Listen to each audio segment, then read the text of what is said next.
What if we use this circle just for a few moments as a metaphor?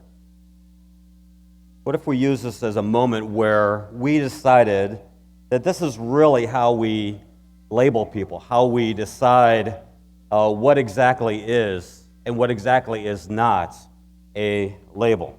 And it would be great if I pushed the right button, like this one right here, and it didn't say the word text. There you go. We'll see. So Sam came up a moment ago, and he was standing right here, Sam Meldon. And if he was standing outside the circle, we would use words that didn't really label him. We could use words like freakishly thin. We could use words like white or man or tall. These are everyday words that we use because we need to use them, because they describe, because we need to articulate our description of things. Like, for example, if I stole something from you, you would need to tell a police officer it was Dan in a black shirt, in a black pants, wearing black shoes, he's white and has dark hair. You would want to use those words, and none of those words would label me. But what if I move Sam inside the circle? Because once I move Sam inside the circle, then he's no longer really a word that we're using that would describe him. We're now using words that go beyond catalog and category, and now we're using words that are going to begin to characterize and, worse yet, contain. What if we moved Sam inside the circle and we started using words that characterized and contained him as an individual? What if we said boy? What if we said bastard? What if we said pimp? Because then we're beginning to contain him in ways that he wouldn't want to be contained. And so every one of us are born, of course, with words and live with words that describe us well. And from time to time, each one of us experience this. We experience a label that is no longer cataloging and categorizing us, but is now containing us. Like, one of the titles I have is Chief Executive Officer. And you wouldn't believe how contained that makes me in certain circles. Because I'm a Chief Executive Officer, I obviously don't know about the real world, which is interesting. Because before I was a Chief Executive Officer, I was a human. Before I was any of those things, I actually was a person experiencing real world things and, contrary to popular belief, continue to experience real world things like joy and hurt and anger and anguish and sadness and triumph and all kinds of wonderful things, just like every human being does. And so by the time I got to this village right here in West, actually in East India, this is just north of Visakhapatnam and just south of Calcutta. When my friend said to me, "Hey, Dan, would you like to go visit a leper colony?" I was like, sure. And I didn't mean that like sarcastically. I meant, who has seen this? Not me, not in my lifetime. But I will tell you, by the time I reached this village, I was about 16 years in my human field world and working within the human condition as a career. By this time, I had learned enough in my career, having cut my clinical teeth on mental retardation, where it is the best place to learn that humans are humans, and it would be okay if we just called him Bob or Sue or Mary.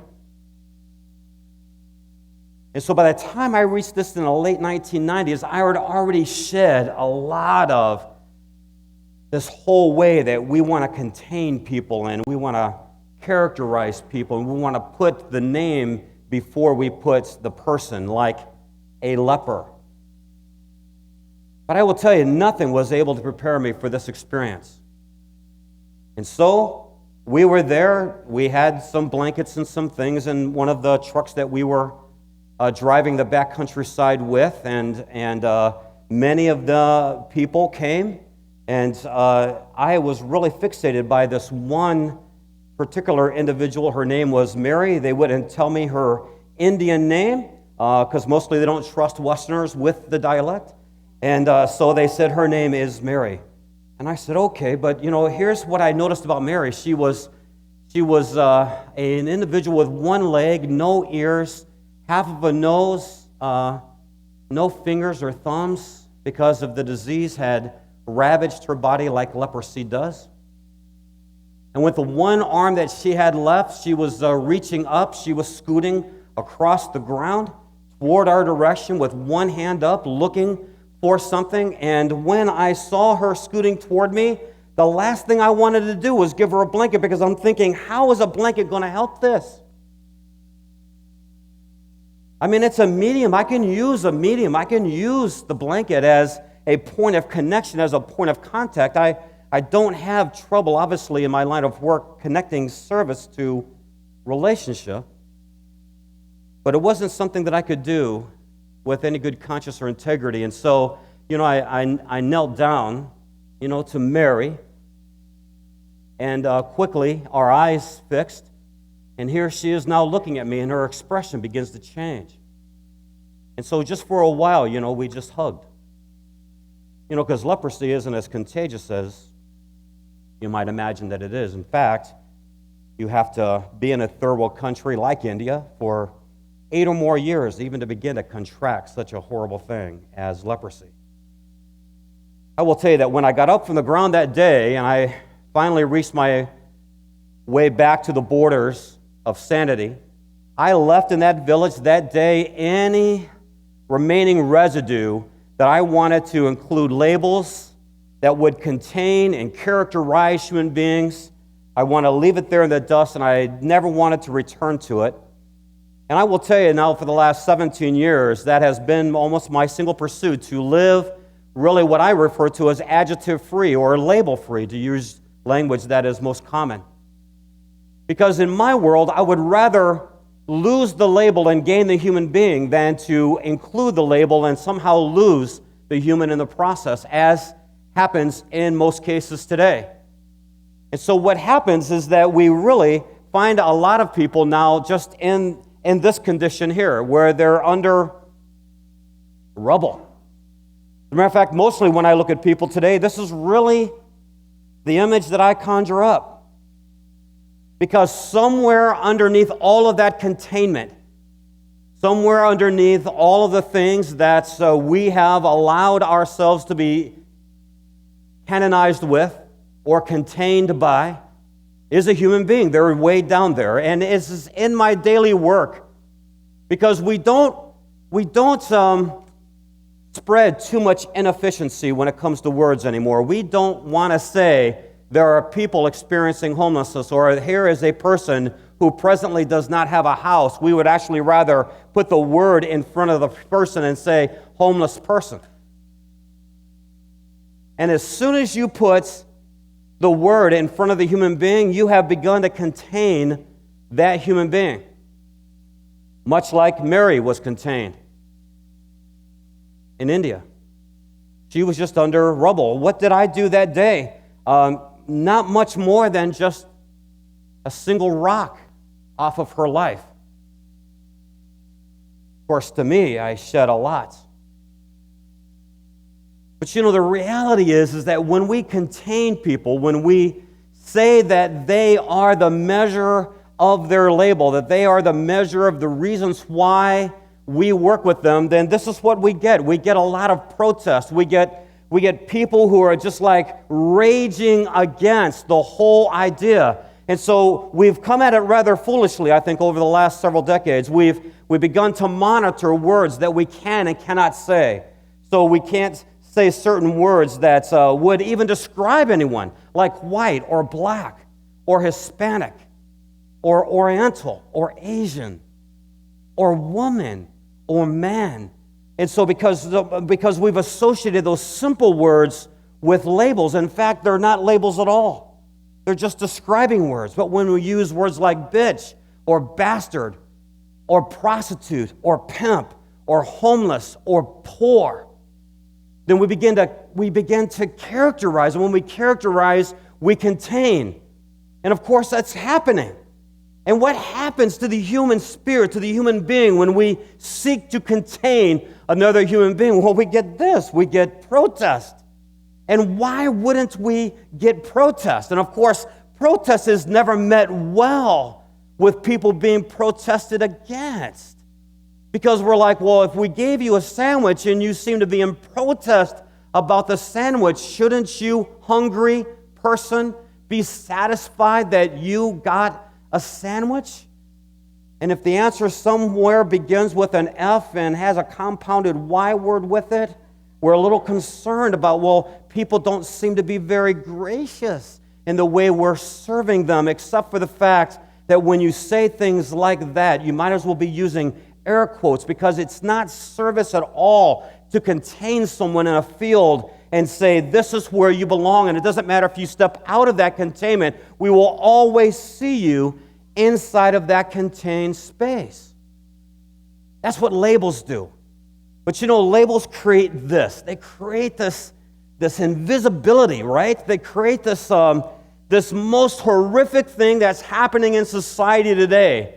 And in fact, that would be my answer. If you ask me, Dan, what do you think is the most damaging aspect of humanity right now in America? I will tell you it's the suffrage of anonymity. There are whole groups of people who just simply don't believe that their existence matters. They can be in a room like this and feel alone. And beyond feeling, they now know they're alone. And there's no greater damage to the human psyche or the human condition than to have any kind of a sense that you don't matter, that you don't count, or that you're invisible. But that's what labels create. If there's a problem with labels, if you're going to rage, don't rage against the simple words that describe. Rage against the way that your words are being used to contain others. But can I just tell you, before you get there, how about you? How about the words that you've allowed onto your life that are now containing your human spirit, your human capability, your human abilities? What about that gnawing ache of anonymity that's beginning to rise inside of you that says it doesn't matter what you do, it doesn't matter what you pursue, it doesn't matter where you go, you're always not going to get there? That's the ache of anonymity. And so when we look even into our own communities around this country, we see laws beginning to spring up that continue to contain people like poor and homeless. We saw and are making ordinances where we're now in certain cities across the United States no longer able to freely feed homeless people. Listen to the language. Because I get these calls all the time. Dan, when will you be feeding the homeless? And I think, my gosh, am I feeding goats? Is this a petting zoo? Because as soon as you create a sense of anonymity, let me tell you, what you get to is you get to objectivity, where now people are not even anymore real. They're just simple ideals. And so people want to work in the poor community and the homeless community, not necessarily because they're interested in human beings, but because they're interested in solving this ideal, this almost fantasy world of if we could feed the homeless or clothe the homeless or shelter the homeless or work with the poor. Haven't you figured out why now after 50 years President Johnson has the war on poverty not worked? Well, because you called it a war. And what happens to us when nations rise up and say, you can't be this way anymore?